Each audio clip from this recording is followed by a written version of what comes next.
What is up, ladies and gentlemen? Cjthecheesedj here, and we're back with another Ark Insight. And as you can tell from the title, we are doing the Plesiosaur versus the Basilosaurus, the gigantic sausage whale versus the gigantic long-necked whale of death, I guess you could say. Look at those teeth, though. Just take a quick second there. Look at those deadly fangs of death. Ugh. Okay, so like I said, if you haven't seen an Ark Insight from us before, pretty much what we do is we go through their stats, their special abilities, what they can do and whatnot, and just everything else about them, and then we put them in a battle to the test to see who is the best out of them. Now we're going to jump into the Plesiosaurs straight away. The base stats of the Plesiosaur at level 1, you can see there, 2400 health, 800 stamina, 800 weight, 134.1 melee damage. That's a pretty solid amount of stats for a dinosaur at level 1. Now we're going to take a look at the Basilosaurus here. What's he got? Same health as the Plesiosaur at 2400. Only 300 stamina, so there's a big difference in stamina difference. 700 weight, 100 points of difference in weight between the Basilosaurus and the Plesiosaur. 132.4 melee damage. Essentially the exact same melee damage as the Plesiosaur. So, they're their base stats done. Now we're going to get into a test to see who is the fastest. Now, even before we begin, I can tell you now that the Basilosaurus is going to be the slower of the two. By how much, though, we're not sure. That's what we're testing out today. Alright, so we jumped on the Basilosaurus here. We're going to test him out first. Now, you can see we've pretty much run from the start of this rock, I guess you could say. Yeah, there we go, and we're off. So, the Basilosaurus, we're going to see here. We're going to run to this rock just over here. We're going to try and time it perfectly.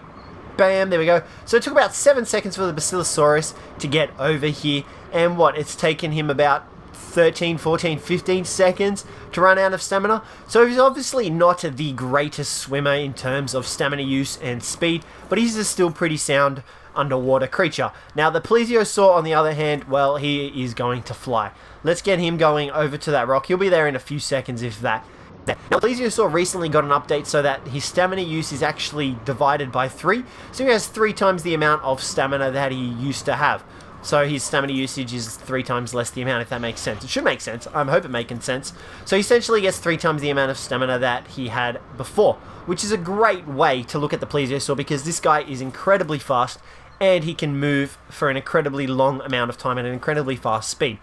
Okay, now that we've got them here, we're just going to quickly go over their abilities. So the Plesiosaur has a bite attack, and that is essentially all he can do. It'd be really cool if you could do like a barrel roll thing underwater, much like the Pteranodon. You would think with those gigantic flippers he would be able to. It would be really sick, something that the Ark devs could definitely introduce for the Plesiosaur, and it's just like him opening his mouth and just shredding through everything. I think that would be really cool. Now, as well as that biting ability, he does have the ability to wield a platform saddle as well. No tech saddle for the Plesiosaur, however, so he is at a disadvantage there, but you still can build mobile bases on the back of the Plesiosaur. Now, the Basilosaurus has a few unique abilities that makes him different from every other underwater creature on Ark. So you can see there down in the bottom left corner we have a shield. Insulation is essentially what the Basilosaurus does. This insulates the player, keeping them warm while underwater. So essentially if you're underwater you don't need to wear scuba stuff to keep yourself warm because the Basilosaurus will provide you with insulation. Now, a couple of other things. He does have a primary attack, a bite attack, you can see there. He doesn't have anything else other than that. He can splurt a rainbow up. Oh, we're out of stamina, that makes sense. He can splurt a rainbow when you jump out of the water. He actually jumps out of the water and shoots a little stream of water out of his blowhole and creates a rainbow. It's pretty cool, unique little thing. It doesn't really do anything for him. It's just a unique add-on that the devs added. We'll see if we can pull it off here. I've never been able to pull it off. I don't know what it is. I can never pull it off on the game. There we go. And you can see their little rainbow thing. We managed to pull it off. So yeah, he does that. That doesn't really do anything for him. It's just a little side gimmick thing. But as well as that, he is also immune to stun effects, crowd controls. So the Cnidaria's shocking, the Tusoteuthus's grabs, the Electrophilus's shocking attacks that knock the rider off, he's all immune to those. So you essentially do not take any damage from the electric eels or the Cnidaria from their shocking abilities, which is a great way to harvest up their shocking gel, which you can use to make shocking tranquilizers, as well as farming for black pearls from the Tusoteuthus because you're immune to his grab attack. So it's a great way to go about doing things. I just wish the Basilos had more stamina because they are horrible at swimming. But that's what makes the Basilosaurus so unique in Ark, is that he's immune to the stun effects and crowd controls of other dinos underwater, which is a great addition to have to any tribe. Okay, so we've got a bunch of Ichthys swimming around us now, so we're going to test out their melee damage if we can manage to get close enough. to them. You can see there the Basilosaurus is hitting 62 damage on the Ichthys, which is a pretty solid amount of damage for an underwater tame. Now, do take in heed that he does only have the 1 damage ability, so that is to be expected.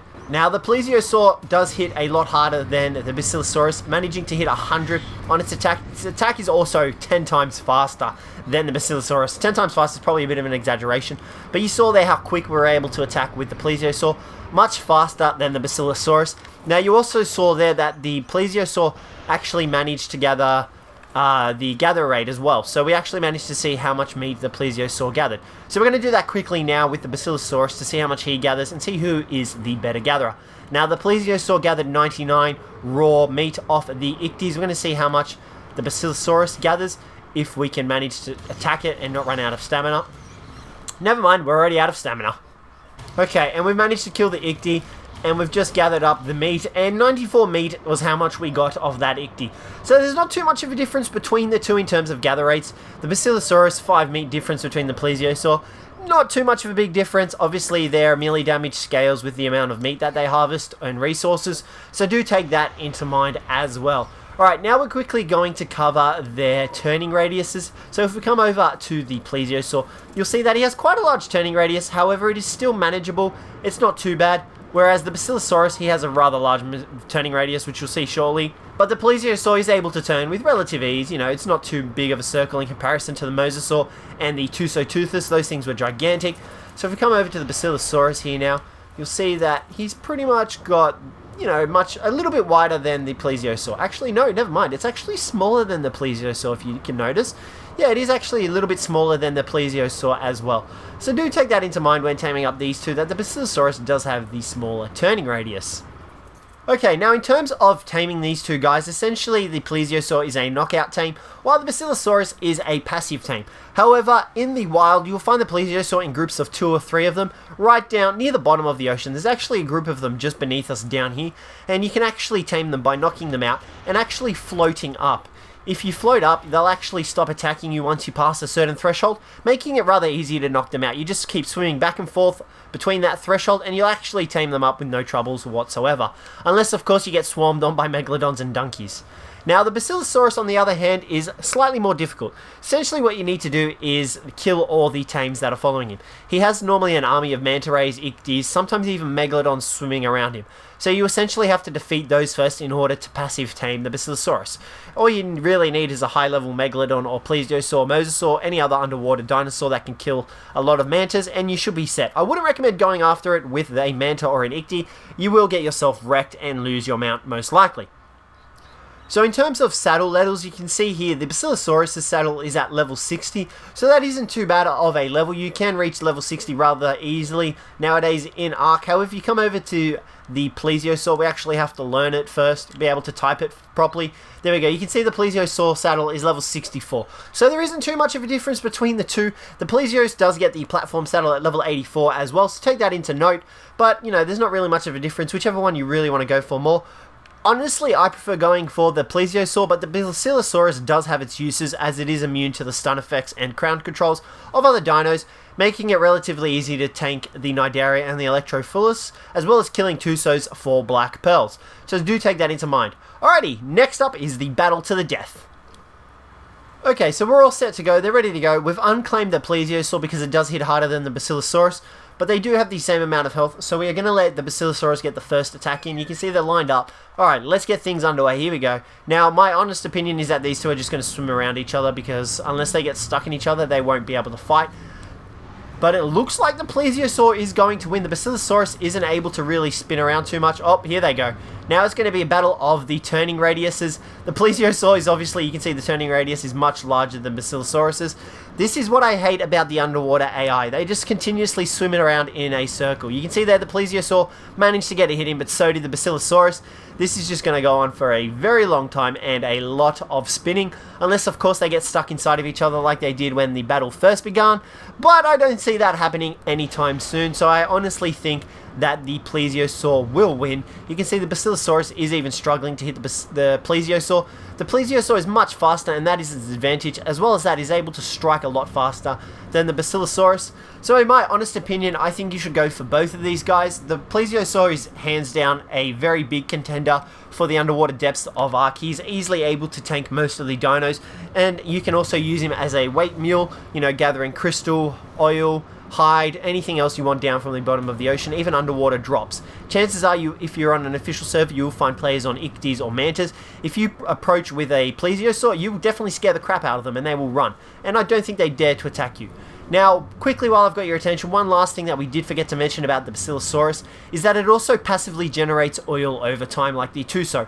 However, the Basilosaurus does do it faster than the Tuso, and it has a maximum stack of 20 in its inventory, and is exactly the same as regular oil. So just take that into notion as well. But like I said, both these guys have their uses. The Basilosaurus is immune to all stun effects, whereas the Plesiosaur is hands down one of the strongest creatures underwater. So, there you go, you can see the Plesiosaur one, he's off on his own adventure now. Basilosaurus is dead. That'll conclude this video, guys. Hopefully you enjoyed it. Let me know what you thought of it down below in the comments. But if you did enjoy it, don't forget to leave a like and subscribe for more. Thanks very much for watching, guys, and I'll catch you in the next one.